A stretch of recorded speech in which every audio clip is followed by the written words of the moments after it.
Today's episode of The Sit Down with Scott Dion Brown is brought to you by Jennifer C. at HomeLifeCultureLink.com, Nino Simeka at MortgageGodfather.ca, and Jewelry Forever at JewelryForever.ca. Enjoy the show.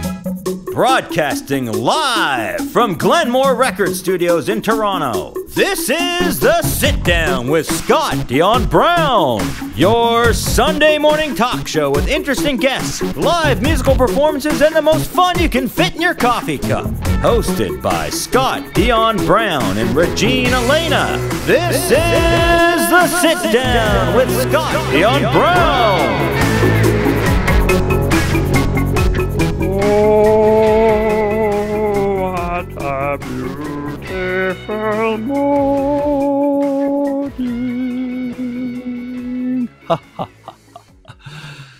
Well. Good morning, ladies and gentlemen, and here we are. Another sleepy Sunday morning here in the city of Toronto. It's actually pretty gray out today. It's looks overcast, and I think last time I thought it was overcast, but then it actually wasn't. It was just I could only see clouds from my position in the window, but now I think it actually is gray out there. Regine, is it gray? Or maybe I should introduce you first. Wait, I'm doing the introduction wrong. Hi, everybody. Welcome to The Sit Down, episode 139. I am Scott Dion Brown, and it's a gray day, and I'm joined as always by the greatest co-host in the galaxy, the one, the only, Regine Alaina. Happy Sunday, everyone. Yes, you actually got it right this time, weatherman. It is gloomy outside today. It's a gloomy Sunday morning, although I suspect it's still quite warm out there. Have you been outside? I have not, but I do know that it's supposed to rain all week. So yeah, it has been rainy out there. It's been it's better than a heat wave.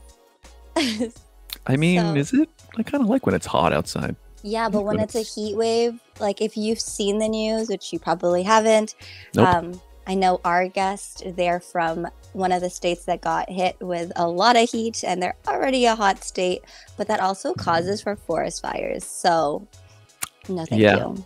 Yeah. Well, I mean, I guess I should say in the context of Toronto, it's very, very hot. It's like, it's just like, let's go to the beach. Yeah. Yes. But, so, how was your week, Regine? My week was great. I actually got to see some of my friends this week. Obviously, social distance and safe. But our fundraiser, the one Nicole and I are doing for Stop Asian Hate Canada, we are almost at $1,000, and we have less than a week to go. The raffle will be live on Saturday, so I'm just hustling right now.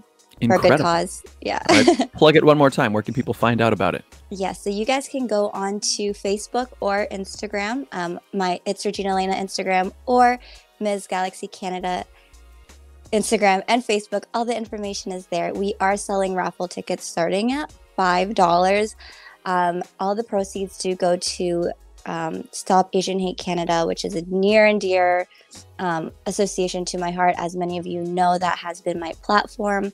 And we're raffling off 10 amazing prizes owned by local small businesses. I can't speak today. Owned by Asian people. Asian-owned small businesses. There you go. Again, I can't speak. As well as a cash prize. So if you're interested, check us out on social media.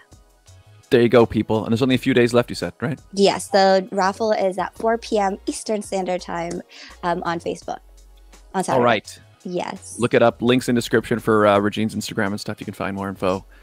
Get over there, people. Get over there. How was your week, Scott? What happened this week? I had to film a self-tape yesterday. Nice. For a commercial. And obviously I can't say what it's for, but I got to sing, which was kind of fun. You get to sing for a commercial? Yeah. So Is if I get Expedia? No, it's not, although that would be funny. But no, it's for oh no, I can't say what it's for. But I got to sing. And yeah, it'd be cool if I get it. Well, we'll see. I mean, I don't know. So much of being an actor is like you just do an audition and then just like nothing happens. So you kind of just get used to like sending it off, go to the audition.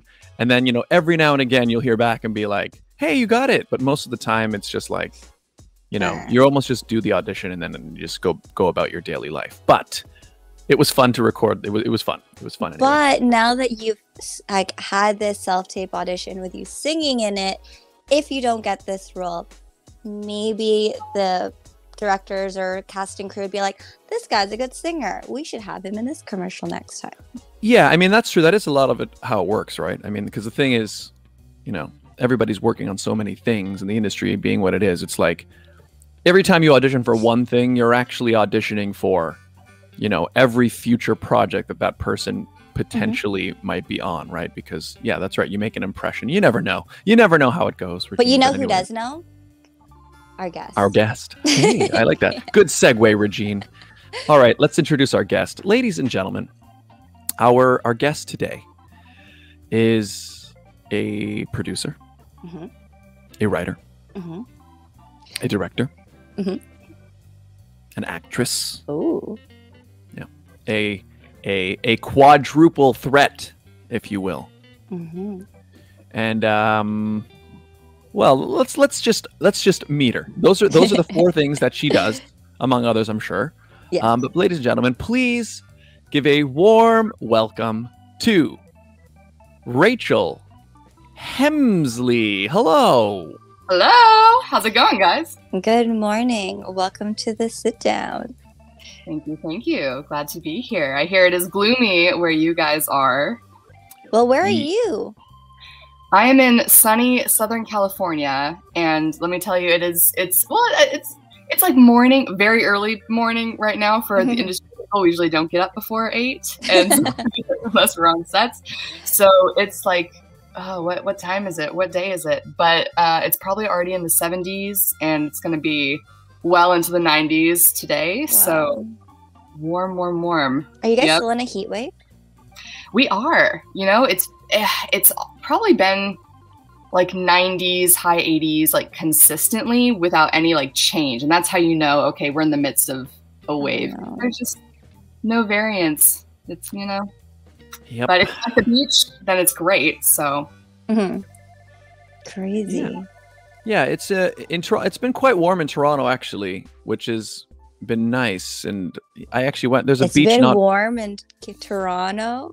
Yeah, it has been. What are you saying? It's not as warm. It's been. Well, no, it's not as warm. Yeah, like cooler for summer, but not like hot so. Like in the States. We had a couple days that were very, very hot, and then it's been raining all week. And then, Regine, did you notice one time it hailed randomly? It just started hailing. Yeah, and it was just like, what the heck? Yeah, that was weird. That was it only for like maybe a few minutes, but it was just bizarre. But yesterday was nice.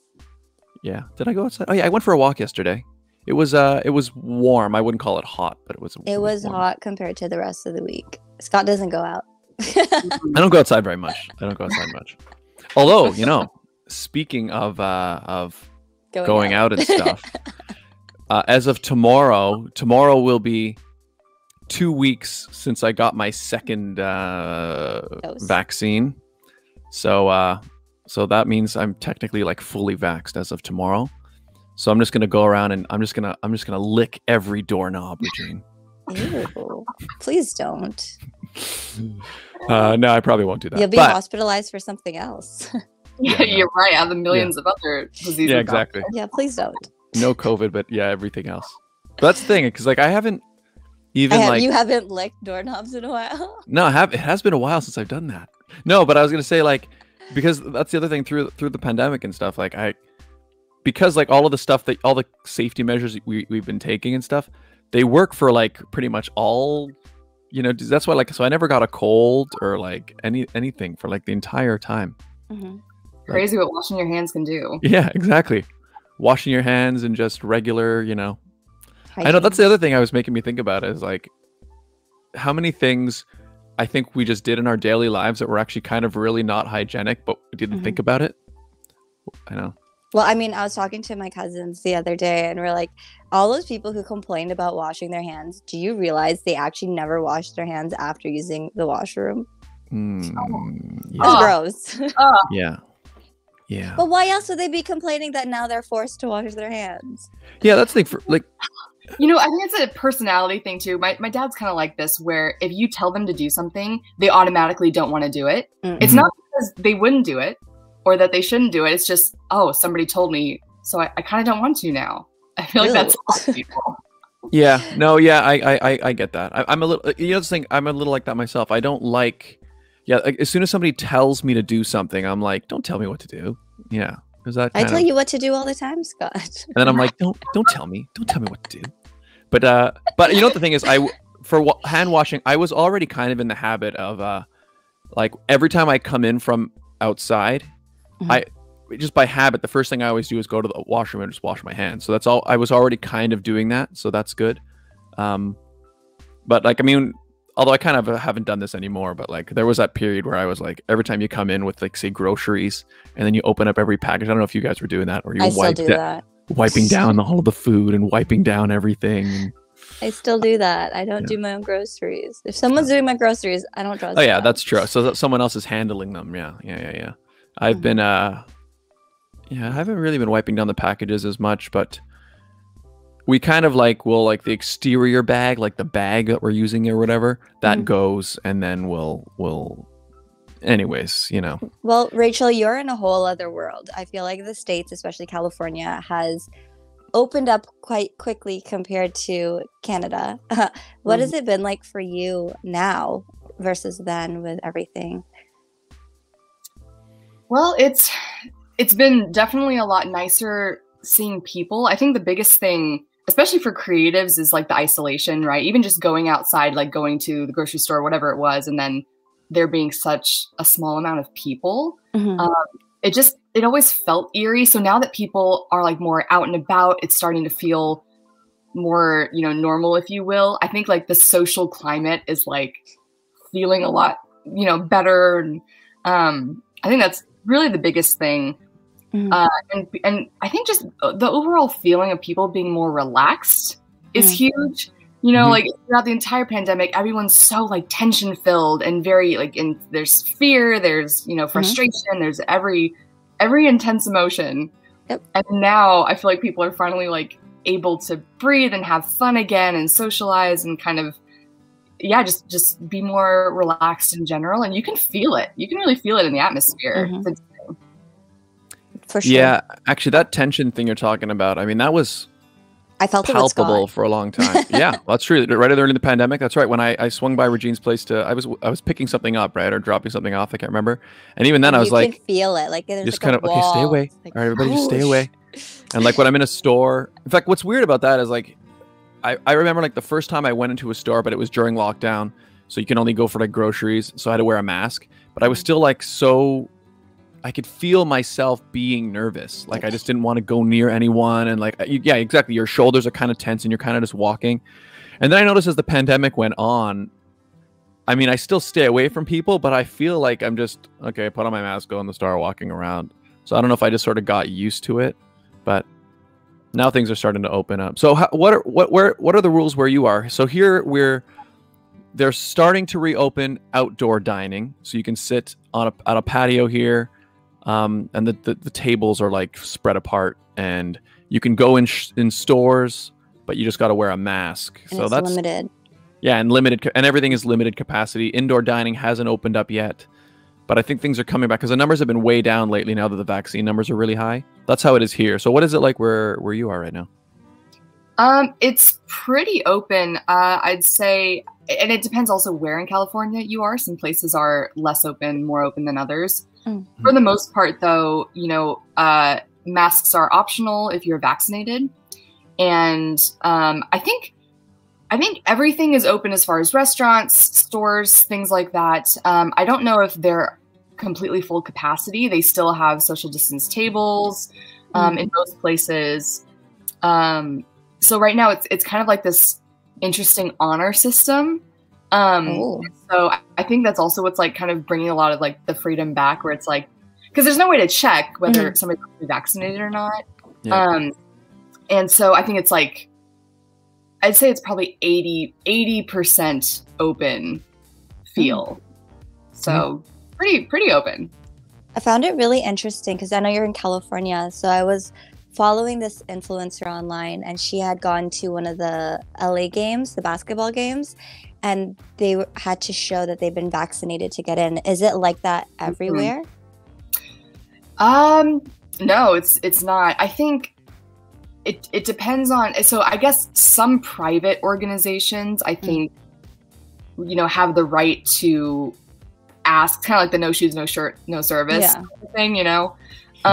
But, you know, I guess legally, like you can't ask, or like you don't have to divulge the information. So it's this weird kind of dynamic. Yeah. Interesting. Yeah, because I remember when I got my second vaccine, even when I got my first one, they like send you an email that's like saying this person has received this, blah, blah, blah. And then when they gave me my second one, they sent me that, and they also printed it out. And they were like, oh yeah, you can use this to like show if people ask. Nobody's asked yet. I mind you, I've hardly gone anywhere.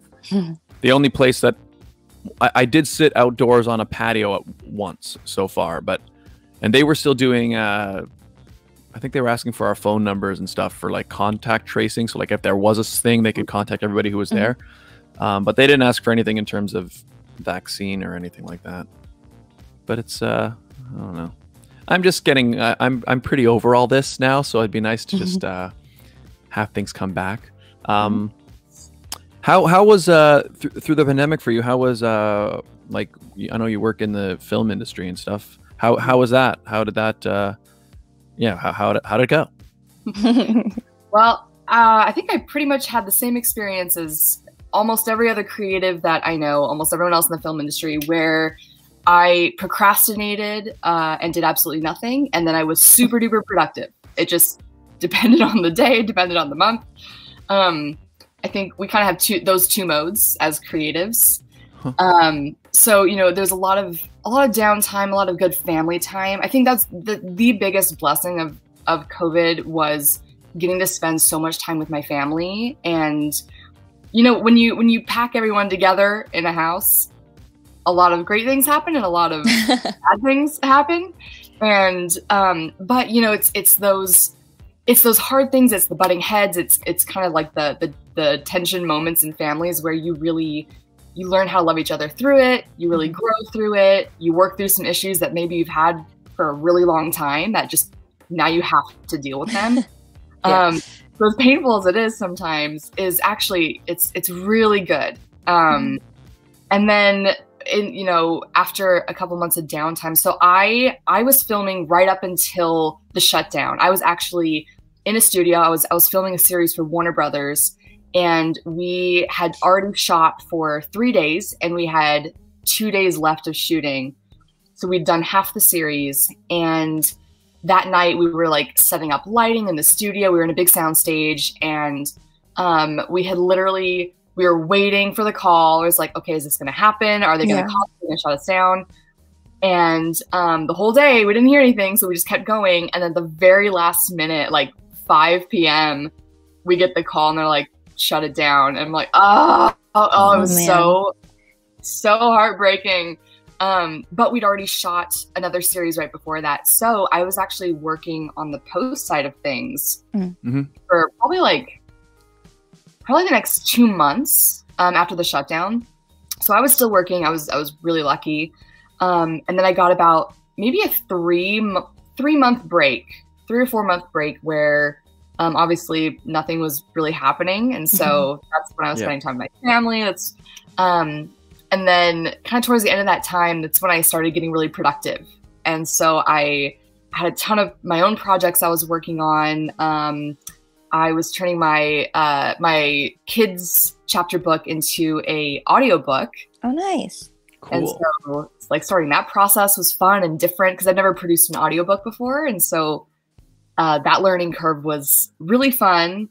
And, you know, writing a bunch of different things, working on different short films. And then we started doing remote shoots for the studios again. And so then I started getting brought in probably around like early September, late August. And we were doing remote shoots, which was so weird because what we would do is we'd send the talent an iPad, like one of the, you know, the high res camera iPads, and like a tripod and like a mic, and I'd be directing them over Zoom. And so it was really weird. I mean, but it worked. So we did it. Huh. And so like that's how we were able to film for probably like 4.5 months before we could actually start doing anything remotely in person again. Wow. So in a sense, we kind of had to change not only the approach, but also kind of the language we would use in filmmaking, which was, yeah, it was a trip. It was a trip. Cool. I was almost involved in a remote shoot, but I haven't even spoken to anyone who's actually done one. So I had to audition for a commercial, and so first thing that happened with the pandemic for auditions was everything went self-tape, right? So there's no going into the room, but usually when I send in a self-tape, I just set myself up in like a plain wall. Like sometimes if I shoot it in here, I'll just take this background down and so it's flat, and just shoot. But then I got an audition for this commercial that first time ever, they were like, they wanted to see like what my like apartment like looks like, right? They were like, so they had me like set up, they had me set up like they had sent me like 3 or 4 different shots. So like they had me basically make a little film for them. And yeah, that was the plan. The plan was to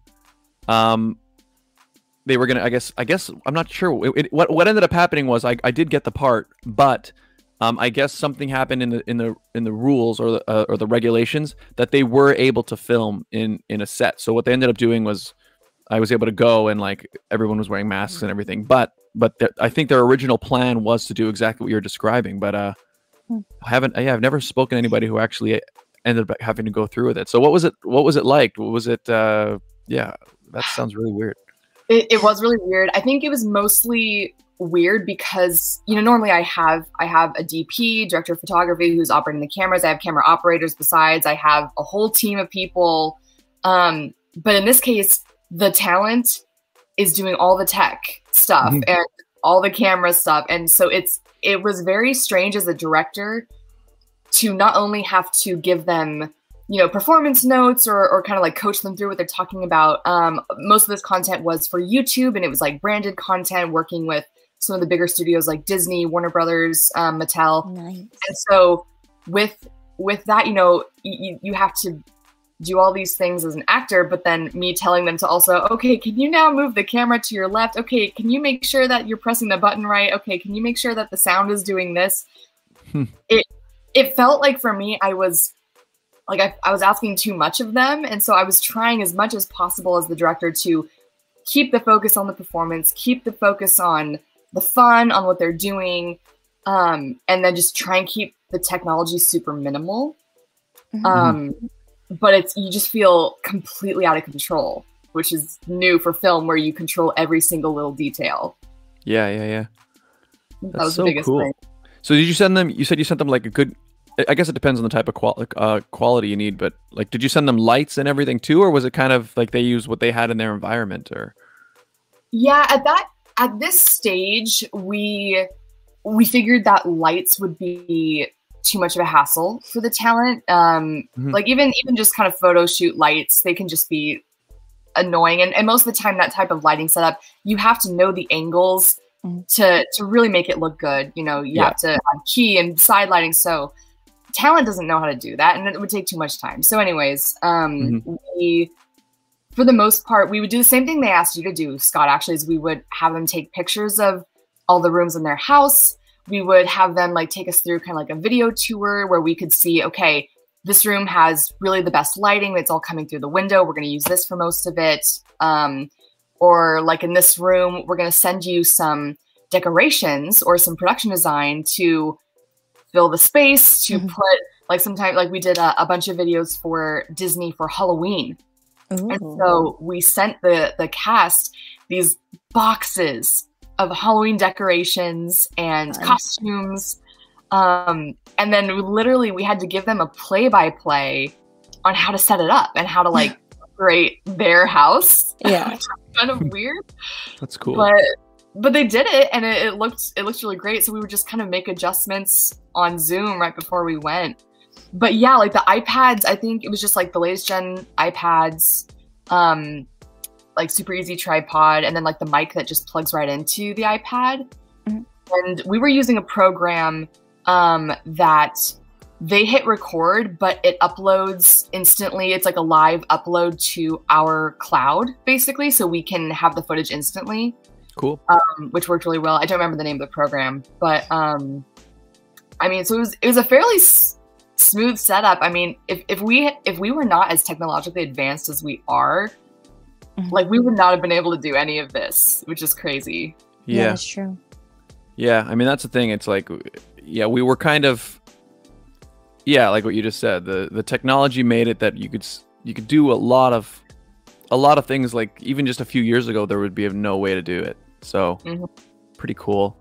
I would say overall, actually, I was pretty impressed. I think I feel like the film industry did a really good job of kind of adapting to the pandemic. I think better than I think most industries, because like I found myself on set a few times throughout the pandemic, and I know it depends where you are, I guess, but I know in Canada, like the industry worked pretty well to like create guidelines and create safety measures that allowed them to get insured again and able to reopen. So like I found myself on set even like a few months into the pandemic. I think there was like, yeah, like you were described, 2 or 3 months when nothing was happening. I think they had to figure it out. But then like I remember I went on set for one film, and like that was like my first time interacting with other humans in person in months. But I never felt unsafe or anything, because their rules were so like every person had to get tested before they could show up. They had all the meals were set up. Like I was impressed with how they set it up. And then I would speak with other people that I know that aren't in the film industry, who like maybe they work in you know, settings where they weren't able to shut down because they were considered essential or whatever. And like a lot of them they didn't have tests or anything. And I was just like, wow. And so I was pretty happy overall with how they were able to adjust. So yeah.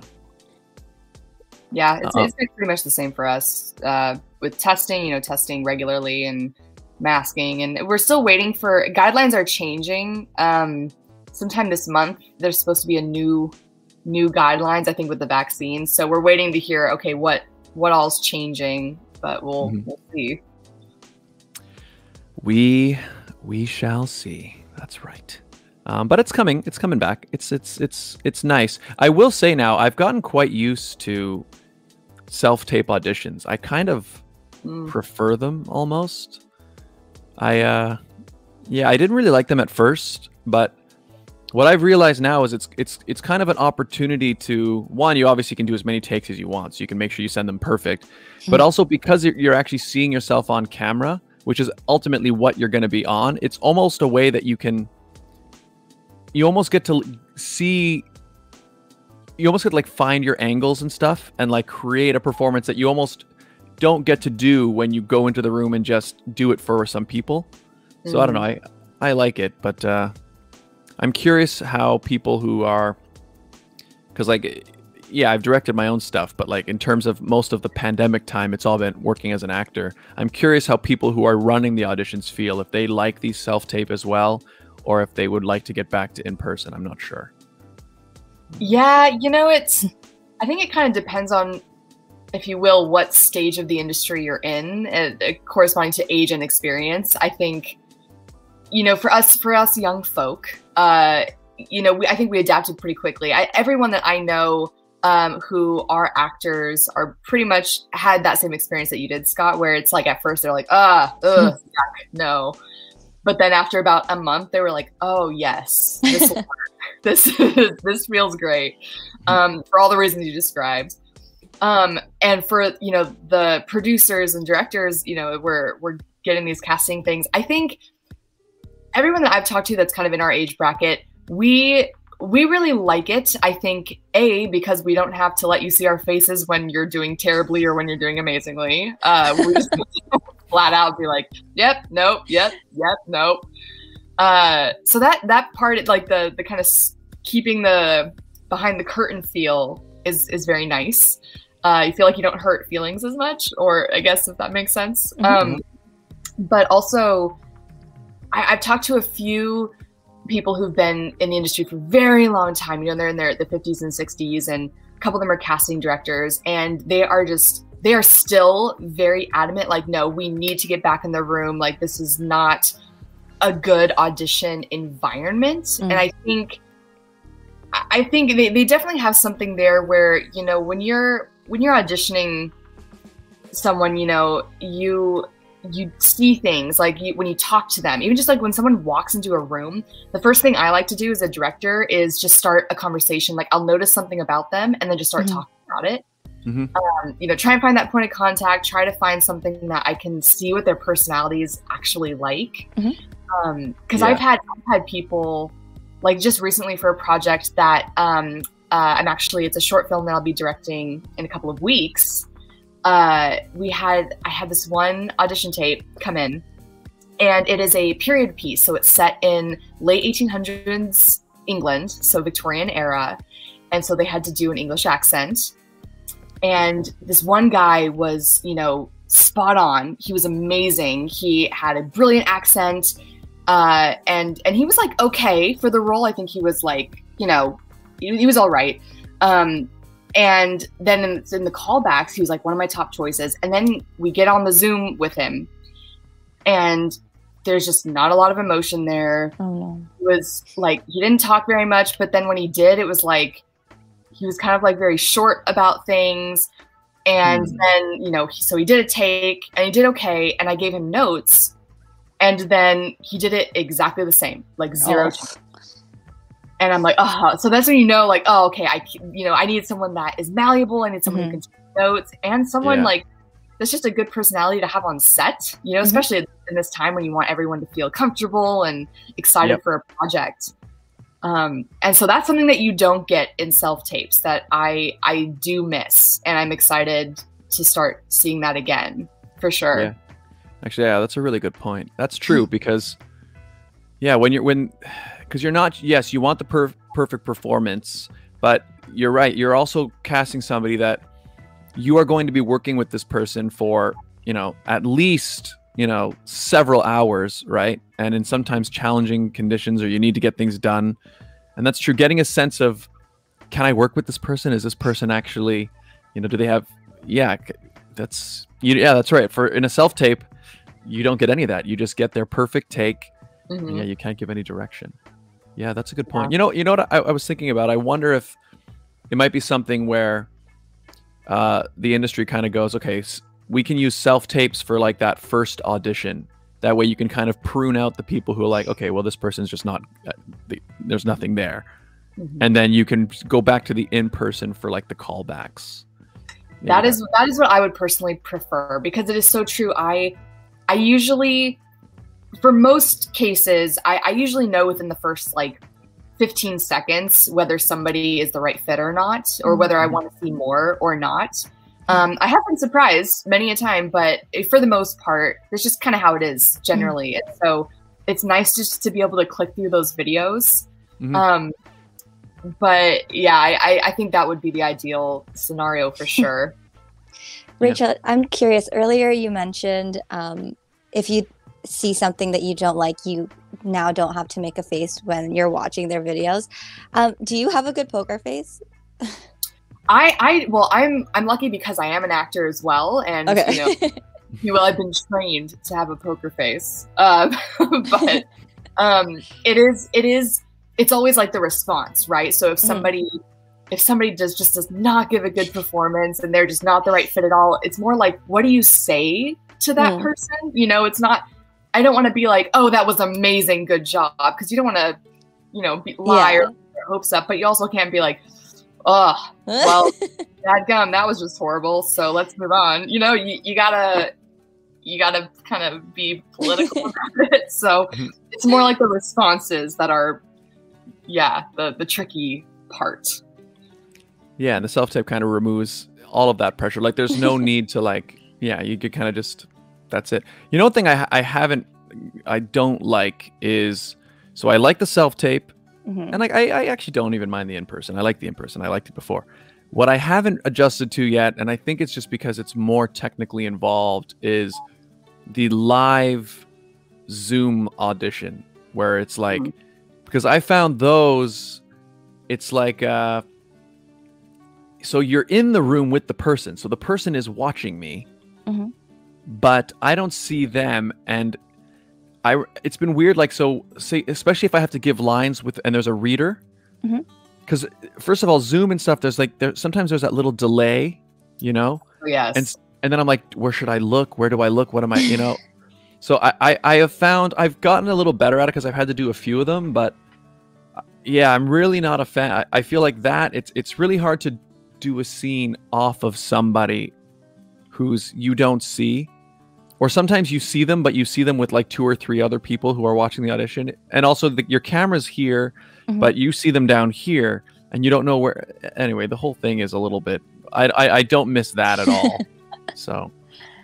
Yeah, one thing we like to do with Zoom callbacks is we will not mute, but it's where you like hide the picture of everyone else except for the reader, and I'll encourage them to pin that reader video so it's like the big thing that they see, and then we're all invisible, and so that way just limits distractions. You try to make it as good as you can, but yeah, there's something about even just the separation with the screens and having to worry about the technical issues that pop up, especially with reading intense scenes so with this short film I'm doing, it's a very quick back and forth. And on one of the callbacks, I felt so bad. There was such a lag that it felt like a full 5 seconds before they responded. And it's supposed to be like, they're angry, like Spitfire. And then it feels very strange. So yeah, it's got to be hard as well, especially for the actor who's like, they're trying to, like, obviously when you're acting, you're not just acting when you're saying your lines, you're acting when you're hearing lines said to you, so you're reacting. So don't see that same weird thing where it's like you say something intense to somebody and they're supposed to yell back, but there's that moment, where you're like, yes, and you're waiting for them to respond, and then they respond back, and then you talk over them because it's like, anyways. It's okay, we've done that on the show too, Scott. Yeah, it's the thing. I mean, that's the thing. Even in this context, it happens, right? So we're still, anyway, we're figuring it out. But that's cool. Yeah. So that's interesting. Yeah, you're the first person I've spoken to who's actually had to work through a virtual shoot. So several. It's really neat. At this point. So now I'm very glad to be back in studio. Pretty much everything now is back in studio, which I'm very grateful for. But I think it really showed us what we can do with very little. And with a lot of restrictions. I think you grow a lot as not only a filmmaker, but as a creative, as a producer. You think when you have to think outside of the box, suddenly you realize what you're capable of. And I think that's a very powerful tool, especially for young people in the film industry. Yeah, that's true. Like if you could pull off a production. Well, for example, I know one thing I heard was the one part of the industry that didn't even stop for a second was animation. It's just all animation, just like, okay, everybody's working from home, right? But so pretty cool. Yeah, there was I guess we all had to make like a technical adjustment. Like I was already producing YouTube content on my own, and also we were doing this show at that time. So because of that, I already had some recording stuff experience and things. But I know for actors who weren't doing any of that, I think they probably had the hardest time. Just like suddenly everybody had to be some level of filmmaker where they never needed to before. So yeah, I know a lot of actors that switched over to voice acting. They would get a mic, they'd get a setup, and they'd put it in their closet, in their bathroom, wherever, and that kind of became the new thing. And so I'm not as much into the voiceover realm, but doing my audiobook, a lot of my actor friends are suddenly like capable of doing that, which is really cool. Just like from home, like, oh yeah, now I have a setup, it's interesting. I wonder how that's affecting the overall voiceover industry. I feel like there's now a flood of people that are suddenly in that weren't before. Yeah. The competition's more stiff. That's true. But now that you have these setups, like you don't need to pay for these really fancy studios that you have to go into. It might be a lot more convenient. I don't know. Yeah. In fact, I know I've been playing. There's an online game. I've been playing Genshin Impact. I don't know if you heard of that game, but it's a game that I've been playing. But it's a game that's constantly updating, and they're adding new stories and things. And I notice, like, every now and again, you'll meet like a side character who's talking. And I notice as I listen to the voices that, like, I'll hear one voice talk and then the other person will speak to them, but they sound like they're completely different recording environments. And I'm thinking, yeah. And I'm hearing that and I'm like, you know what?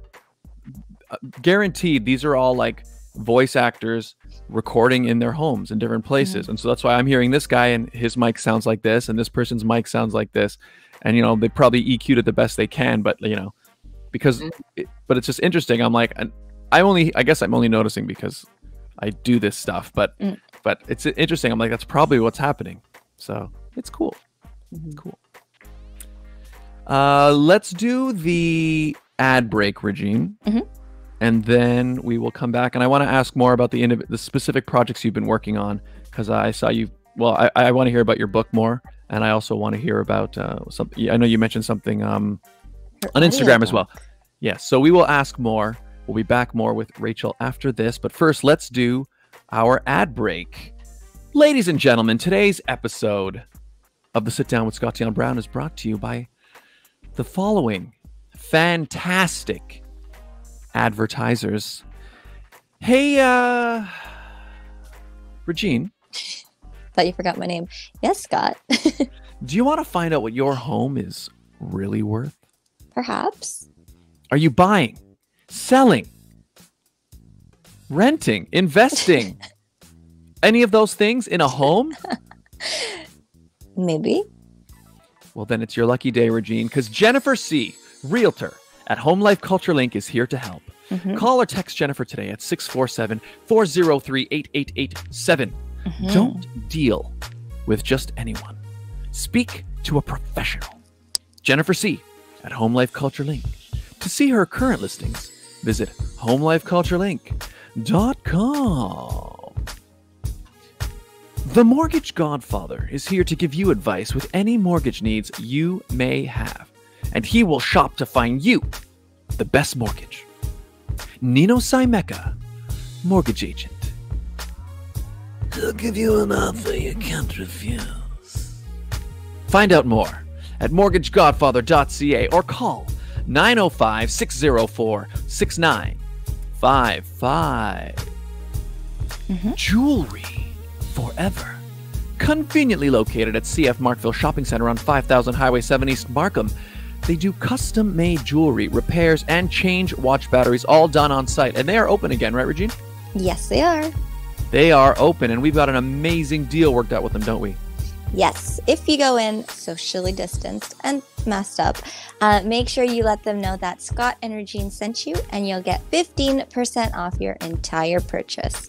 That's right, ladies and gentlemen, 15% off, 15%. Mention the show, tell them Scott and Regine sent you, and you will get a fantastic deal. Jerry is an absolute artist over at Jewelry Forever. He specializes in customized jewelry pieces, but they also have a fine selection of already made goods. You'll be sure to find something special for the special person on your list. Or find yourself. out more. Or yourself. Hey, you know what? You made it through the pandemic. Treat yourself to something nice. Exactly. Find out more at jewelryforever.ca. And if you'd like to advertise on the show, it's very easy, right, Regine? It's simple. All you guys have to do is email us at radioshowad. That's radioshowad@gmail.com. That's right. Ladies and gentlemen, this is a live show. We do the show live every week, and we do the ads live every week. What does that mean? It means that you can personalize the ads week to week. Do you have a sale, an event, something happening at a particular time and particular place? You let us know. We let your potential client base know in real time. It's absolutely magical. What he said. That's right. So get in touch. Radio Show AD, Radio Show Ad at gmail.com. And we're back. Everybody, if you're just tuning in or you're listening on Spotify, hello. We're here with writer, producer, director, actress Rachel Hemsley. An author. I said she's a writer. That's a writer. Well, I guess author too. Yeah, okay. Yeah, so tell us about, you mentioned that you're turning your book into an audiobook. Tell us about your book. Yeah, so when I was 15, I had a book published called Emma of Winds, and it's a kids chapter book, basically like Pirates of the Caribbean, but it's a female pirate captain, and she's very fun and witty, and everything that I wish and hope to be. But yeah, it was really my first big writing project. I've been writing ever since I was like 10 years old. I mean, I've been telling stories since I was a little kid. I'm known for telling quite the yarn when I was a youngin'. And then it just developed into a writing love. And so I would write stories and a lot of fantasy. I was very into fantasy, fairies in my backyard and all that. But that was really the first book that I actually like completed and found its way to a publisher. And so it was really, really fun getting to go through the publishing experience. And, I have more books in the works, more books I'd love to get published soon. But yeah, so this one in particular, with audiobooks being such a thing, and especially with podcasts also, getting so big, this being a great example of people loving to listen to things now, especially during the pandemic, it just really felt like a good time. Like, this is a great opportunity to delve into that. Like, I have time on my hands. I've always wanted to turn it into an audiobook. Because, pirate story, how fun is that? Put in like canon sound effects and stuff. Cool. So I went through like a whole casting process to find, I wanted a full cast for all the characters. I didn't just want it to be one reader.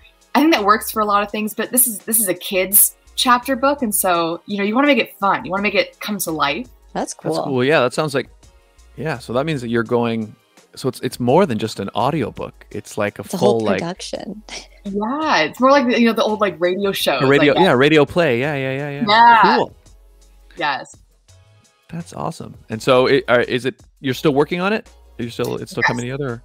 Yeah, so still working on the audiobook. And the editing process, you'd be surprised how long it takes. Cause you got to pick not only the best take of, the actors, but then you have to put it in and make the timing all right. Then you add sound effects. And then if you're waiting on an actor to get in a certain character, you have everything but that character. So there's like fun, pauses. And I'm actually reading the narration and the main character of Emma. And so it's also been kind of like per my schedule availability to be able to record. So, it's a long process, but I'm really excited for when it's done. It's going to be quite the accomplishment. That's exciting. Yeah, very cool. Do you have a release date in mind, or is it more it's when it's ready type thing? It's more when it's ready. I was hoping by like September-ish, but I think now it's probably going to be more like for Christmas. Cool. It'd be great for Christmas. yeah, there you go. But you can find the book. I mean, the book is out. The book is available, which you can find on my website. And so, yeah, at least that is there. Sweet. Amazing. Emma of Winds, everybody. Link in description for Rachel's website. You can check it out there. And the audiobook is coming soon. Yeah, I can totally relate to writing a book? I'm just kidding. No, not writing a book. Just like when you're working on your own sort of passion project, but then anytime other work, like you kind of have to find a spot to work on it around when, your other work is coming up. We know, Scott. Well, yeah. Well, like, so I've been working on my next short film for, what's the thing? Like, even when you mention how like you went through this period in the pandemic where like you were like kind of procrastinating and not doing much of anything and spending, and like that was, I thought I was going to be super like, okay, we got some time now. I'm going to get down and I'm going to get to work and I'm going to do all this stuff. And I just found myself becoming very like, what I've realized is if I don't have a deadline, it's very easy for me to not, like, it's just, in my mind, it keeps pushing things off. And so it took a long time. I did finally finish the film, which is great. But it took like 3 deadlines. Yeah.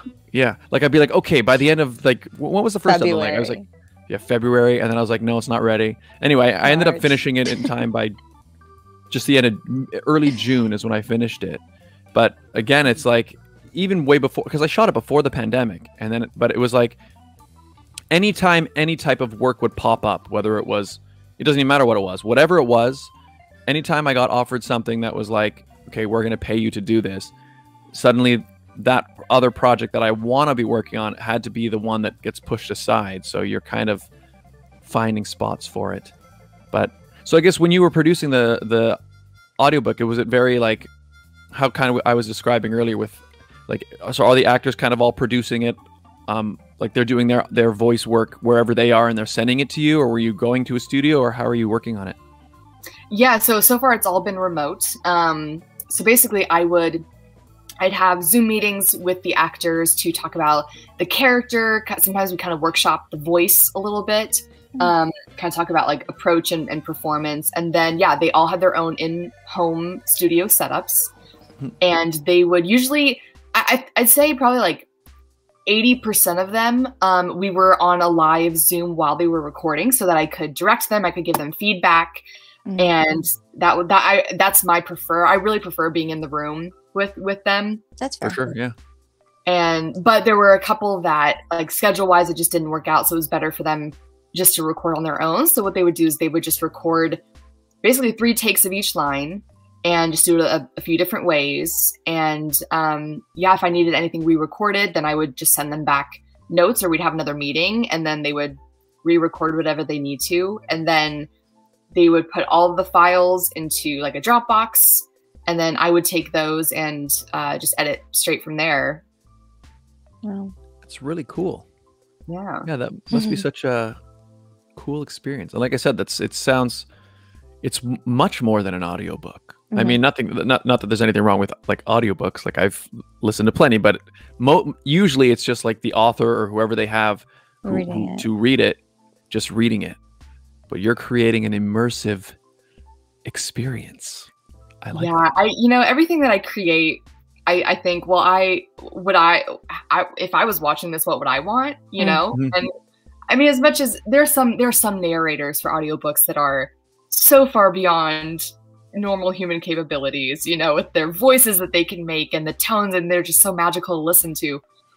But there's very few and far between. And I mean, I'm such a visual person. I'm such like a immersive person anyways. Like I couldn't imagine doing it any other way. Sounds awesome. So everybody, link in description. Make sure you check that out. And also you can follow her. Her Instagram is in the description as well. So make sure you follow Rachel on there. Also, I saw you share something on Instagram, Batman's Science Lab, which just got released. Yeah, tell us a bit about that. That's so cool. Yeah, so for the past 2 years, wow, 2 years now, dear goodness, time gone. I have been a creative producer and director for digital branded content for studios, for a studio called Little Dot. And yeah, so we make a lot of different content, but this series we made recently we got to play with science. And so I grew up a huge Mythbusters fan. That's like one of my favorite shows. I don't know if you guys remember that show. Yeah. But Yeah, they'd have these myths and then they'd use science to disprove or prove them. And I always thought to myself, oh, I want to make a show like that where learning science, where learning things is just fun. And I'm a huge Batman fan. Batman's probably my favorite DC superhero. Actually, he is my favorite DC superhero. And so when I got brought on to do this series, they wanted to do something that was very, technology forward and full of learning and STEM and making the science, learning these concepts really fun in the context of superheroes. Ooh. And so this series, it's a YouTube series on the DC Kids channel. And it's very much like Mythbusters, where you have the adult host and a kid host, where every episode they take a piece of Batman's technology or his gadgets, his suit, whatever it is, and they'll talk about and experiment with the science behind it. And so it's kind of like the real life application. That's cool. For the superhero stuff. Awesome. Yeah, so we have 2 episodes out now. Second one aired last Friday, and they air every other Friday. So yeah, on DC Kids channel, you can check that out. They're really, really fun. That Sweet. sounds fun. I Yeah, wish that's I had. If I had something like that, I'd probably be more into science. Yeah, right? Yeah. Yeah, well, I was gonna say that's exactly the type of show that I would have loved to watch when I was like, I mean, it sounds. I still think I'm watch gonna it. watch it now, but I can just imagine childhood me, because yeah, I'm also a big Batman fan, but like just like that type of like, I don't know, like I used to love like Bill Nye the Science Guy, and like, you know, those types of Mhm. shows where, yeah. Anyways, sounds right up my alley, so that's really cool. Yeah. Batman's Science Lab. Okay, I'm gonna add a link to that as well in the description down below. So, what was it like creating that show? Oh, it was so much fun. So kind of how it works, especially in this case, is, you know, we not only have product that we're working with, so like different toys, the different like actual Batman things that are, you know, visceral that we can actually show in the show, but also like the technology that we wanted to focus on for Batman. So we kind of started there. And yeah, I just kind of figured, okay, so what are the scientific concepts behind, so our first episode was dealing with the Batmobile. And so we were looking at momentum and aerodynamics and resistance with vehicles. That's and cool. So how do you take that into account when you're designing a car like the Batmobile? And so, Cool. you know, they would experiment, and we were working with Hot Wheels. And so we had these really cool Batman Hot Wheels cars to play with, and like built this whole ramp and everything. But also, you know, like with his grapnel launcher, you know, you're talking about physics when, you know, you're creating a swinging arc, like potential kinetic energy. And so we take these scientific concepts and then figure out, okay, how can we experiment them in a way that's fun and that a kid would love to watch, but then also understand, you know? And so I basically went back to school and just did so much research for months. We had an expert come in who, you know, is an engineer, a physicist, you know, all the science things, and, would work with them on the experiments, on the concepts. And man, it's amazing how everyone says, oh, you forget everything from grade school, you know, but it's amazing how much you actually retain. There was a lot of stuff where I'm like, wow, I know what that means. And this is weird, but you do learn things. And I guess, so You just sort of forgot you knew them, because I guess you finally, like, the knowledge was there, and suddenly it's like now you found like a direct application for it, I guess. Yeah, they always say, you know, oh, in film, I'm never going to need math. I'm never going to need science, you know, all that stuff. Well, sometimes you do. And so I found that out. But yeah, I think, and one of the really fun parts was creating the set too. The set's very like Tron-like, kind of very dynamic, and technology, like kind of this black void with all these like stalagmites, stalactites that are made out of like microchip type material. Almost like you're in a bat cave type deal. Almost like you're in a bat cave. Exactly. So yeah, just every aspect of creating that show was just very invigorating. It was very different. It's very different as a filmmaker. You know, my preferred area is narrative and, you know, feature films, TV, you know, all series. But being in the digital space for so long and creating kids content, creating also like product focused content, it's a different world, but you can still bring in that same storytelling techniques, the same world building to create something that's really special that you don't normally see a lot on YouTube. So that's also very fun for me. That sounds exciting. Awesome. Also, what did it feel like? I mean, if you grew up being a Batman fan, and now to suddenly be working on something that's like, you know, you're actually now working with you know, DC, the creators of this iconic character. What did that feel like? Oh man, I remember my first meeting at Warner Brothers. So we actually, like, it was back when everything was open. It was long before the pandemic. And so actually going into the building, you know, you park in the special parking structure like by the sound stages, and then you go to the elevator. And as soon as I walk up to the elevator, there is this life-sized statue of Batman. And when I say statue, it's like, it looks real, like full colorful, like everything. And I think I had this moment where I'm like, this is real. Oh my gosh, there's Batman. He's right in front of me. I have my brothers. So it was very, very surreal. But, you know, I think for me, it kind of like the approach, like what you're saying, Scott, like, oh, that's something I would have wanted to watch. You know, me growing up watching Batman, like the animated series and, you know, the movies and the TV shows, I'm like, wow, okay, what would I want to watch as a kid? And how can I bring that? How can I create that? And so it's someday, you know, maybe I'll do another Batman feature film. Not that we need another one of those, but you know, they'll keep coming. So maybe I'll get the opportunity there. But for now, it's really cool to be able to take a childhood love and turn it into not only a paying job, but just being able to reach out to kids and send good messages and just create fun content. It's very surreal. It's very cool. That sounds like a lot of fun, especially now for kids, since they are doing a lot of e-learning. This is a new way for them to learn as well. Yeah, that's true. It's a good change. Yeah, I mean, I know you said you started working on it before the pandemic, but I feel like it kind of ended up being geared almost perfectly for it, I think. So that's cool. Yeah. Well, that one actually, so that series we were working on about during the pandemic. That came about pretty much during, but so we've done a lot of other series. So another one that came out recently was Back Computer Archives, and so that one we've been working on for a while as well, where you're actually getting go into the archives of the Back Computer and learn all about his tech. And so that one was actually very animation and visual effects heavy, and so the entire series that is what it is. It's visual effects and animation, and so we were working on that pretty much like beginning of the pandemic through like the first part of it. And then, so yeah, there's been like a few different things, and yeah, more to come.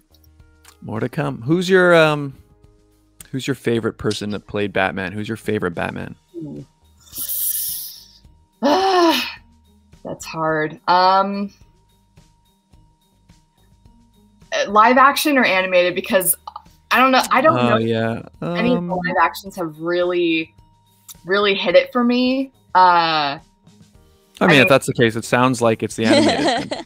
Yeah, I mean, Batman the animated series is like pretty much all of the animated ones for the most part. You can't go wrong. And Mark Hamill is the Joker. Like it's the classic. It's the ultimate, you know, Batman combo. Yeah. You know what's crazy about that? Like when I was watching that show as a kid, I loved that show. I had no idea Mark Hamill was the Joker.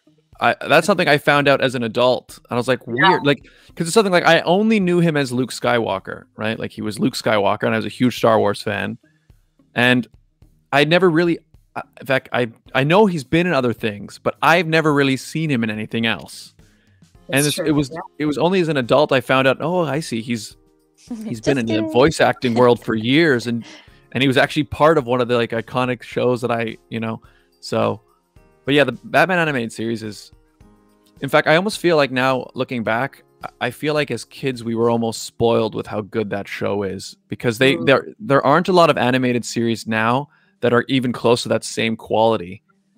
And it was just, it's never watched. I feel like that's the same with most like kids content, if you will, these days, like animated movies, animated shows. I don't know about you guys, but it feels so dumbed down. And like before, I feel like all these shows, they catered to, you know, general audiences, like the parents could get out of it as well as the kids. But nowadays it's like, it's kind of like stupid kid humor just across the board. And I'm like, oh, where did that go? Why did we change that? It's almost used, I don't like that. It's almost used as an excuse to produce low tier content. It's like, because that's true. Because all the stuff, maybe not all, but almost all of the stuff that I loved as a kid, movies and TV shows, I can go back to them and watch them now, and they're still good. You know what I mean? Yeah. Whereas I find now, you know, there's so much of stuff that's produced for kids. You know what the biggest thing I notice about it that I don't like is that the adult characters in a lot of this kids stuff, they don't play as real people. Like the adults, they're almost these weird adult caricatures. Yeah. And I'm like, and I think that's why as an adult you watch it and you can't connect with it. Whereas I watched the old stuff when I was a kid, and like the adults are just, they're written as real people as well. So it's almost, in fact, what's interesting is you almost appreciate it more as an adult because you suddenly understand the adult character perspectives a lot more, whereas when you were a kid. But now I don't know, a lot of you're right. I agree 100%. A lot of kids' content today is very just for kids. but the thing is worse. It's worse than that because I don't think it's just for kids. I don't think it's for anyone because kids aren't as dumb as these shows act like they are. But is it because a lot of kids now, they are basically babysat by their tablets and the screens, so parents aren't really watching the shows with them anymore? Yeah, but maybe. Like, I'm not calling parents out, but I'm just saying, if you look at it, a lot of the younger kids are raised by the screen. That could be, but you know, I even remember though they used to say that like that TV is raising kids. Like they were saying that, they've been saying that like always, right? But I just feel like now tablets are raising kids. Now tablets, sure. But no, Rachel's definitely hitting on something. There's a difference between, like, I'm trying to even imagine, I don't know, like what, I'm just trying to think, what are the iconic movies that are being made now for kids that people will be like watching in 30 years? And I mean, we don't know. I don't know, but I don't know. There's just something. Are there movies being made for kids right now? I'm sure there are. I mean, like if you watch something like Disney Plus, you have the new like Luca and Raya, but that's also meant for the entire family. So yeah. I mean, Pixar's one thing is Pixar. Great. Yeah, but Pixar tends to kind of specialize in exactly what we're talking about, creating content that can be appreciated by multiple generations. But I think it's because they don't really create caricatures in their characters, which I kind of like. But I don't know. I'm just trying to think now, like Hook. I don't know. Have you guys seen Hook? No. The Robin Williams Hook? Yeah. Oh my gosh, yes. Like that movie is like amazing, and it's just as fun to watch as an adult as a kid. Oh yeah, it takes on. Well, that's the thing. It takes on new meaning as an adult when you're a kid, and that is the test of true good storytelling, in my opinion. Is if you have like 6 people in a room from different generations, different backgrounds, different situations, and every single one of them gets something different out of it, that's when you know it is good storytelling, because there's dimension, there's level, there's relatability on multiple levels. Yep. It's so, I feel like it's so rare nowadays, and I wish I knew why. I can tell you why. Yeah. But, in fact, you know what's like a good example is I don't know if you've watched on Disney Plus, if you've watched any of the new Mighty Ducks series. Oh no, I've heard they're good though. I guess not. I guess not. Oh. Well, I mean, here's the thing. I've watched. Oh, no. I kind of fell out of it, but it's like, it's like they got back a lot of not a lot, actually, no, quite a few characters from the original movies. Okay. And I will say I was a big fan of the movies as a kid because I played hockey. And I remember like the first movie, I actually like went with like a bunch of kids on my team, and we all went and watched it together, you know?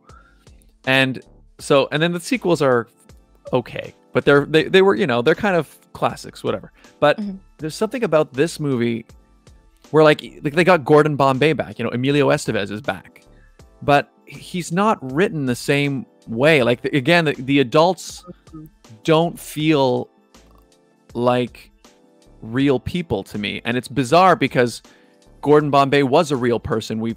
I saw him in the movies, you know, like, so it's not bad. And like I said, they bring back the old characters, and there's some nostalgia that I'm enjoying from it, but it doesn't feel the same. Like I don't think it's gonna have the same staying power as the movies.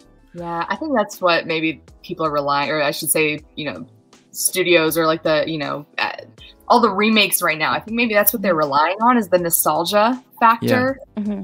And yeah, I wish it would meet the I guess creative level of the nostalgia. Yeah. Well, I mean, I watched Fuller House after growing up with Full House, and I found that kind of went well together. But that's just me. I binged it all in like whenever it came out in one day. But and it was good. I didn't watch any of it, it, but it was good. I wouldn't have binged it if I didn't like it. Yeah, I mean, I guess we could say like not everything has been a miss, but there have been a lot of misses. Is the issue? Wow. And yeah, I mean, you're right, Rachel. It's like the nostalgia is what they're using to like get people to tune in, I guess. And like, Yeah. And I'm not even against that, to be honest. Like an awesome property, you know, I mean, that's part of the great thing. Like, the reason they're bringing this stuff back is because the idea is like, I loved this when I was a kid, and now I have kids, and now I'm going to sit down with my kids, and then we'll be able to bond over this thing that they'll love it, you know? I love that idea, but you know, you got to do more than just grab the name and just like throw something out there. You know what I mean? Like, you got to really find, there's something about those things that made them iconic, you know? So you have to, I don't know. I don't even know what it is. Put some love into it. I don't know. I don't know what it is. I don't know what it is. But Get the original producers, is that what you're trying to say? Even that doesn't always work. Because there have been things that have been, they got the original people back. It's just a different time. Yeah, but I don't know if that's... you know what it is? Maybe it's that, it's like, I think you need to come up with find the nostalgic thing you want to bring back, but I think you really have to find a good story to tell with it. You know what I mean? I feel like if it's, go. I was just gonna say, I think that's the thing for me. I think that's what it is. I think it's a lot of these, and the people who are making these movies, these remakes, these reboots, they don't want to take chances anymore. They don't want to do anything too different, too original, because they want safe, like the storyline that people are comfortable with, the storyline that people are going to watch, that, okay, well, this is going to get good ratings. This is going to, you know, a lot of people are going to relate with this type of story. And so they won't do anything different. And I think what made so many of those movies so special was it was like, maybe it was, you know, kind of a, you know, underdog team makes it to the big leagues and wins. You know, it's kind of like they take that, but they do different things with the characters. They do different things with the situation. I mean, even just it being like a hockey thing for like Mighty Ducks, you know, was fun and different. And so I think it comes down to just taking chances and sticking with the safe stories. I want to get away from that. Yeah. Well, Lion King, the remake, was literally the entire script, just live animals, or not live, but you know what I mean. Yeah, prime example. Yeah. The whole thing was still animated. I know, that's the thing. They called it the live action remake. I'm like, there's no in fact, what's funny is I found out what I thought at first was that they shot it by like, they went to the jungle and then they filmed a bunch of landscapes and they added the animals in. But apparently they didn't even do that. Like the entire, it's all computer animated. So there's no difference between this and any Pixar animated feature, but they called it like the live action, which, whatever, I get it. With the exact same script. Yeah, they didn't change much. I know. Yeah, you know, the other problem is that I remember I was talking to a friend of mine who he's a writer like out in California as well. And one thing he was talking about, that another problem is that because the nostalgia thing is so big, that there's a lot of people who like, all they're basically doing is they're just like digging around and looking at like old properties that nobody has rights to. And they're basically just grabbing whatever they can find and then just going and pitching it, right?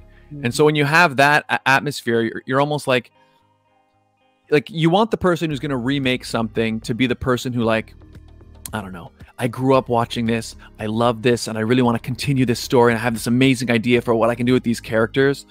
But I think what ends up happening is you have some of them where the person that's bringing the show forward, they're just the person that was like, oh, what's this? Oh, the Smurfs? Oh, well, nobody's made the Smurfs. Oh, what's a Smurf? I don't know. Okay, anyway, it looks like I can get the rights for cheap. Great. Okay, let's hear. I want to make the Smurfs, you know? And then you got it made by somebody who knows nothing about... I don't even know why I'm mentioning the Smurfs. It's just the first thing that came to my head. But it's just... Don't worry. But the idea is, it's like, I feel like that's where you see the difference between... What it is like you want everybody to approach an iconic franchise the way basically like Peter Jackson approached Lord of the Rings. Like you want everybody to go back and be like, yes, we're creating, and that was like it was a book. So he wasn't even remaking a movie, but he was bringing it. So when he decided I'm going to bring this, he's going to like, I'm going to treat it all with love and care, and I'm going to look at all the details, and I'm going to look at the extended writings, and I'm going to be like this, you know, we want that. And unfortunately, it's very rare to get that. Well, it's like what you thought of the Sonic movie when it first came out. I like the Sonic movie. Well, when you first saw the trailer, you hated it. Oh no, you're saying the original Sonic design looked very weird. But that, I mean, I wasn't the only one like that. In fact, that's one of the weird moments where like everybody was mad about the Sonic design, and then they went, "Okay, we'll fix it," and then they made it look like Sonic, and then everybody liked it. So you liked the movie? Oh yeah, the Sonic movie was one of the few movies that I like. I actually like the Sonic movie. It was pretty good. I don't know if you guys saw it, but I didn't mind the Sonic movie. Wasn't bad. Wasn't bad. I wasn't actually. Well, I was a Sonic fan. I had a Sega Game Gear, and so I played a lot of Sonic. But that was my only Sonic experience because I was mainly a Nintendo kid, right? Like you were either a Sega kid or you were a Nintendo kid, and I was very much a Nintendo kid. You're aging yourself.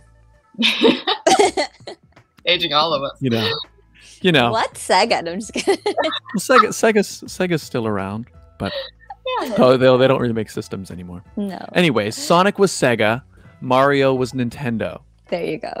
So Still there yourself, you go, people. But that's okay. Yeah. Oh, Regine. So, No Poo update. No. So, Rachel, are you familiar with No Poo? No. No.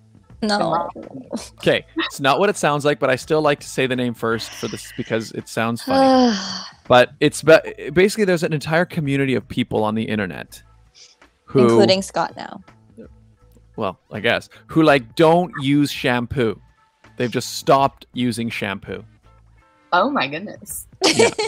For what purpose? So I found a video online, and I said this again last week, but I'll briefly bring it back. But is that this guy, like, he stopped using shampoo because he found that, like, he was getting a lot of irritation with his scalp. And so he thought maybe it was the shampoo he was using. So then he bought this really expensive shampoo. But then the shampoo he bought was very, like, it was very specific about you. If you want to fix your flaking or whatever was happening to him, you must not use any other products. And then one day he went away on a trip, and then he ran out of his shampoo and he couldn't order more. So he just used nothing. And he noticed that like his hair was like the problem was going away on its own. And so it started him on this whole journey, blah, blah, blah, blah, blah. So anyways, now there's I don't think he started the movement because I think there's lots of people who do it, but I don't know. The general idea is that there are chemicals or things in your shampoo that don't whatever. And then apparently they also say that like because the shampoo takes away your natural oils, that it causes your head to produce additional oil, which is why we would get oily at the end of the day, because you're removing oil and then it's coming back. Whereas if you didn't remove it, you wouldn't produce so much oil. Anyways, So update. I decided to try it out of curiosity. So I did it for a week. And the weird part, and I will say, I'm not a for or against this. I feel like this is just straight up just me being bored in the pandemic and being like, I don't know, okay, let's just see, A week went by, and I've noticed that there's been like no change in my hair at all. Like Actually, that's a lie. Your girlfriend said your hair smells nicer. Yeah, but no, but so I asked her about that. Yes, but I asked her about that, and she says it's because the shampoo. We talked about this last week. Is the shampoo I'm using is not a particularly good brand, but she said she just doesn't like the smell of that shampoo, so you remove that, so she prefers it. But the bizarre part, so basically, I still shower every day. But instead of shampooing my hair, I just kind of massage my scalp and rinse, and that's it. So there's no washing of it. But what's weird is like I was expecting my hair. Well, it's like I was expecting my hair to get like increasingly more gross as time goes on. But it hasn't. It's just kind of been the same for the entire time. And now, like, I wasn't planning to do this for a second week. I was almost like, okay, I'm just going to keep doing this until I just don't want to anymore. But now it's been 2 full weeks, and like my hair feels this. It just feels normal. Like it feels the same as if like a whole one day went by and I haven't showered yet. It literally feels no different. Huh. So are So- you gonna stop using shampoo? Sorry, Rachel. I don't know. Well, I was gonna say, I mean, I feel like you need to do it for more than 2 weeks to really see. Maybe Yeah. it seems like such a short amount of time for me. Like I've gone like 5 days without a shower before, like camping or whatever, and it's Uh-huh. But so I feel like it needs to maybe be longer to really know. I don't know. Yeah, I think you're right, and that's what, and that's the thing. I did raise that point the other day. Is that because it's true. Like a lot of girls, just for hair care stuff, don't shampoo every day, right? And some people can go up to like 5 days a week, like without like fully shampooing your hair. So you're right. Maybe I haven't. Oh no, he's gonna do it for another week. The thing is, I'm almost like I would have never thought that I would. I wasn't even interested in doing it, but now I'm just like, I can't think of any reason not to, because one, if I don't have to ever, well, it's not a huge expense, but let's say I didn't have to buy shampoo, right? And it's just like if it's not dirty, and there's no like what would be the point? Like, But you know why what? You're would I? also home all the time, so I'm really interested. Once you're now out and about in the real world, Yeah, what will happen? There you go. that's true. Like, well, as the environment changes, I Yeah. mean, I still go for walks. Like, I usually go outside for a daily walk, and you're right, it might change. Like, Or obviously, if if you go I to the like, gym and you start sweating and it's all in your Yeah. hair after not shampooing your hair, what will happen? Scott, start Yeah, working that's out. true. Let's find out. I do have to start working. I know. That's another thing that fell off. My workout has still not come back. Do it for I'll- research purposes. Do it for the show. Yeah, that's the one question I do have about the no poo thing. Is it's like, yeah, okay, fine. Your oil production goes. Let's say it equalizes. And one thing is, I've seen videos online where people find it didn't equalize. They just got really gross and they didn't do it. So I guess it depends on your scalp or whatever. But let's say it does. Let's say my hair oil production is just like, yeah, you're just gonna have nice hair now. Great. But the thing is, like, it's not just oil, right? You're still, You got dirt. you in get there. dirty, like you sweat and there's dirt and there's just the world, right? Just the world. The world Yeah. in your hair. The world's a dirty place. The world's a dirty place. So like, but that's what so is just rinsing my hair with water enough to get all of that out? Go so for far- a run tomorrow or this week. Be out and And see. about and see what happens. And But then like, let the us thing know is, next week. water would wash off sweat. Like, Stick your hand or your head in the doorknobs while you lick them and see what let's happens. see. Just like, yeah. Well, the thing That's is, we'll you have add that. short hair too. Yeah. And so I feel like Yeah. girls with long hair as well, like, we not only have the weight of our hair, but like, and for me as a blonde too, like you start to see that grease those oils real fast. Yeah, Real. that's actually a very good point as well, because that's the thing. Not only do I have short hair, but I also, if I put product in it, like if I put like a wax or like a Start putting product in your hair then. but I have been. But put whenever I more. put product in my hair, like I found even when I think I said this before, like if I put product in my hair and then I get rained on, the product just rinses right out because it's all water, whatever, soluble stuff, right? So when I put product in and then I rinse my hair, it's gone by the next day. But anyway, the point is what Rachel was just saying. Because my hair's shorter and I put product, when I put wax in my hair, like you're basically making your hair look greasy. Like when you make your hair, when a guy makes their hair like hard and stiff and like, shiny, that's basically what you're doing. You're re-greasifying your hair. So it could just be that I'm basically just, yeah, it would be different if I was a long flowing locks type guy who didn't use product, and then you can see like, oh, it looks kind of stiff. Like that would look wrong. So I guess it does depend on your experience and your hair length and all of that. Anyways, so here I am now 2 weeks in, and Stay tuned for next week's update. well, I guess I have to, like, because I'm still anticipating that like a day will come and I'm just like, oh, it's so gross. I gotta wash my hair, I thought I would have already arrived at that point, but maybe you're right. Maybe 2 weeks isn't enough. Maybe 2 weeks isn't enough. Start working out this week and see what happens. I gotta start working out. I actually got myself to do some push-ups. I did some push-ups one day, like a few days ago, and that was kind of supposed to be the beginning of my workout. And then I didn't do any more. Oh no. So you need to find a practical, like well, I guess practical workout, is that what you would call it? But like something that you enjoy doing that's like physically the same as a workout. Mm-hmm. Yeah. My family, we just got a boat. My parents did, and we love boating. It's one of our favorite things. And so me and my brother go wakeboarding and wake surfing, and that is that's a good workout. Yeah. Oh my gosh, your legs will start shaking, and you have to like roll out afterwards. But it's fun, and you don't even think about it being exercise. So you need to find that, Scott. Yeah, that's a good idea. Yeah, just to get moving again. I know. Yeah, I was thinking, I had a nice routine because we have a gym in our building, right? And so I was like, almost every day I was going up there, jumping on the treadmill, and I'd get a YouTube video going, and I'd run, and I really liked my routine. Then the pandemic hit, and they closed everything, and I've just not been able to transition to something else. I don't know. Anyway, it is what it is. This was great. Wow, we've been going for what, hour and a half? Look at us go. This was great. Okay, we're gonna wrap up very, very soon. But before we do, Rachel, one more time, let us know, where can people find you, all your social media or website, all that stuff. Yes, my website is rahemsley.com, and so you can find a lot of like what I've been doing and upcoming things, and my book is also there, Emma of Wins. Or you can find me on Instagram, r.ahemsley. And just I'm always I love collaborating and meeting new people, and so I love it when people reach out, and I've actually met a lot of people recently that way, which is so great. So always down for that. But yeah, awesome. Links are in the description down below, guys. So you can check out her website, go to her Instagram, and I am going to add the link to the YouTube series Batman Science Lab as well. So I'll add that down below. So guys, make sure you follow Rachel and Regine.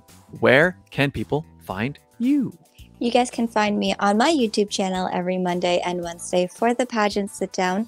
Or if you are interested, like I mentioned, Nicole, Junior Miss Galaxy Canada, and myself are hosting a virtual fundraiser for Stop Asian Hate Canada. So make sure you check out my Instagram, Facebook, not so much Twitter, at It's Regine Alaina, or Ms. MS Galaxy Canada on both Facebook and Instagram. Scott, where can people find you? You can find me right here, where you're watching this very video. YouTube.com/Scott Dion Brown. I'm also on Twitch and DLive. Also at Scott Dion Brown. You can also follow me here on Instagram and Twitter, Scott Dion Brown. And on TikTok, Scott Dion Brown Official. Because somebody stole Scott Dion Brown on TikTok and is just parking the name. They just stole it. Yeah, it's sitting there. It's sitting there with like no followers, no content. There's nothing there. And the worst part is I know they know it's me, because the profile picture they picked is like of a random thing of somebody holding a camera. So like they know that like it's involved with, anyways, stole, I think. Anyway, Scott Dion Brown Official on TikTok. I hardly post on there anyway, but I just posted one of my YouTube videos. I transitioned over. You don't post anything. Yeah, but it got a lot of views on there, so that's pretty cool. So all of you guys who check it out, thank you. But yes, follow me on Scott Dion Brown, youtube.com/Scott Dion Brown. Oh, also a little announcement, guys. So I talked about Storage Room B, my film. It's finally finished, and I got some news that it's been it's got accepted into the Gen Con Film Festival in Indianapolis, Indiana, and I am planning to attend, assuming that all the lockdown stuff is good, and I think it is. So in fact, here guys, you can check out, this is the poster right there. In fact, this is the first place anybody's seeing the poster. Storage Room B. There it is. That's so crazy. Starring Haley Midget and Blake Canning, and there's the Gen Con Laurel at the very top. So wow, fancy. Yeah, it's fancy stuff. So yeah, I'm pretty excited. It's pretty cool to see it finally coming to life after so long. Finally. Yeah, I know. But the film festival runs September 16th to 19th in Indianapolis. So if anybody's in that area and you'd like to see the film and meet me, Gen Con Film Festival, September 16th to 19th. And I'll be posting more stuff about it as we get closer to it, but that's fun. Yeah, follow me there. So ladies and gentlemen, thank you guys for watching. Rachel, thank you so much for being here. Did you? Oh, such a pleasure. Thanks, guys. Yeah. Did you Thanks have for fun? joining Did you have us. fun? Oh, so much fun. So much fun. Thanks for Excellent. waking up early, by the way. We really Yeah. appreciate it. Yeah, it's good. It's getting me back in the routine for being on sets again. Get up, old rise and shine. That's There you why. go. That's why we did it. It's like Exactly. we gotta get Rachel back into the Get her back in the routine. groove. Wow, thank you for thinking of me. Wow. Yeah. But yeah, this is great. And ladies and gentlemen, thank you for watching. You guys could have watched any YouTube video on all the YouTube or gone to any other internet website. You know what I'm trying to say. You guys could have done all of those things, but instead you chose to be here and join us this morning. So thank you guys. If you're watching or listening on Spotify, thank you for tuning in, or watching on Twitch or DLive, all those places. Thank you guys. Hit the like button if you've enjoyed the video. Hit that subscribe button, and also subscribe to Regine, and also find Rachel's website and follow her on Instagram. Yes. And we'll see you all next time, people. Bye. Bye-bye. Cheers.